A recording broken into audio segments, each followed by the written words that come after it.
आज मैं आपके सामने 3 नंबर का एक पक्का सवाल लेकर के आया हूं, जिसका आंसर आप लोग याद कर लेंगे या याद करने की बहुत जरूरत है। वो क्या है?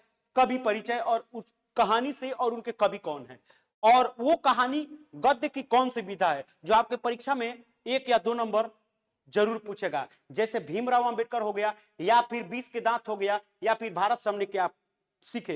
ऐसे ऐसे कहानी के कविते और कहानी दोनों के लेखक के और ये क्या है ये भी पूछता है। तो सबसे पहला हम गद्य खंड की बात कर लेते हैं मेरे प्यारे साथियों। गद्य खंड में दिया है कि भीमराव अंबेडकर।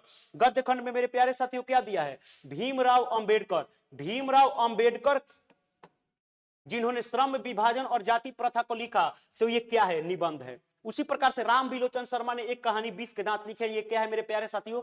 कहानी है। मैक्स मुलर जी लिखे हैं भारत सबने क्या सीखा, ये क्या है? भाषण है। हजारी प्रसाद द्विवेदी नाखून क्यों बढ़ते हैं? ललित निबंध। उसके बाद गुनाकर मुले नागरी लिपि, ये निबंध है। उसके बाद अमरकांत बहादुर, ये कहानी है। और उसके बाद ये रामविलास शर्मा जिन्होंने परंपरा का मूल्यांकन लिखा, ये प्यारे बच्चों निबंध है। उसके बाद पंडित बिरजू महाराज जीत जीत मैं निरखत हूं, ये साक्षात्कार है। उसके बाद अशोक वाजपेयी अभिनयो, ललित निबंध। विनोद कुमार शुक्ल मछली, ये कहानी है। यतीन्द्र मिश्र नौबत खाने में इबादत, ये व्यक्ति चित्र है। जिन्होंने नौबत खाने में इबादत व्यक्ति चित्र यानी बिस्मिल्लाह खां के व्यक्ति पर लिखा गया ये कहानी है, जिसको बायोपिक भी कहते हैं। उसके बाद अंत में महात्मा गांधी, शिक्षा और संस्कृति किसकी लेखन है? तो महात्मा गांधी की, और ये एक शिक्षा शास्त्र है मेरे प्यारे बच्चों। ये क्वेश्चन कैसे आता है? तो क्वेश्चन इस प्रकार से पूछेगा मेरे प्यारे साथियों कि 20 के दांत कहानी की कौन सी विधा है? तो कहानी की ये कौन सी विधा है मेरे प्यारे साथियों? तो 20 के दांत कहानी, ये कहानी है। उसी प्रकार से मैक्स मुलर द्वारा रचित भारत से हमने क्या सीखा, ये कहानी की कौन सी विधा है? तो ये एक भाषण है। भीमराव अंबेडकर श्रम विभाजन और जाति प्रथा कहानी की कौन सी विधा है? तो ये एक निबंध है। मेरे प्यारे बच्चों, इसी तरह के क्वेश्चन आते हैं और आपके एग्जाम में ऐसे ही क्वेश्चन पूछते हैं। मैं उम्मीद करता हूं कि ये आप आसानी से समझ गए होंगे। और उसके बाद ये गद्य खंड है। अब इसके बाद काव्य खंड में आपको सिर्फ याद रखना है कवि और उनके कविताओं का नाम।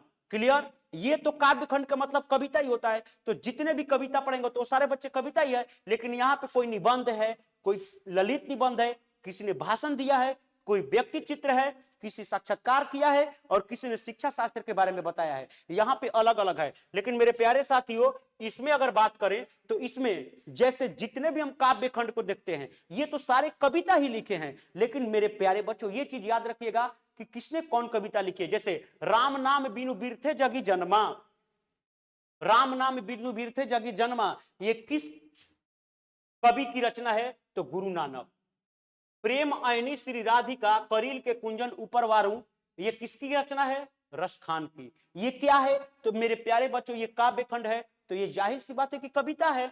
अति सुधो स्नेह कुमारक मोह अहुवासिनी ले बरसाऊ, ये घनानंद लिखे हैं। उसके बाद स्वदेशी प्रेम घन, उसके बाद भारत माता सुमित्रा नंदन पंत, जनतंत्र का जन्म रामधारी सिंह दिनकर, उसके बाद हीरानंद वात्स्यायन अगेन हिरोशिमा लिखे हैं। एक वृक्ष की हत्या की बात करें तो ये कुंवर नारायण लिखे हैं। हमारी नींद वीरेन डंगवाल लिखे हैं। अक्षर ज्ञान अनामिका लिखी है। लौटकर आऊंगा जीवनानंद दास, और मेरे प्रभु तुम बिना रेनर मारिया रील के। तो मेरे प्यारे बच्चों, काव्य खंड में तो सारा कविता ही है, इसमें तो आपको याद नहीं करना पड़ता है। लेकिन गद्य खंड की बात करें तो उसमें कोई कहानी है, कोई कविता कोई निबंध है, कोई ललित निबंध है, कोई साक्षात्कार है, कोई शिक्षा शास्त्र है। लेकिन इसमें मेरे प्यारे साथियों सब एक ही प्रकार का है, और वो सिर्फ कविता है। कैसे क्वेश्चन पूछता है, मैं एक क्वेश्चन भी आपसे पूछ करके बता देता हूं। जैसे मान लीजिए कि भारत माता किस कवि की रचना है, तो लिखेंगे सुमित्रा नंदन पंत की।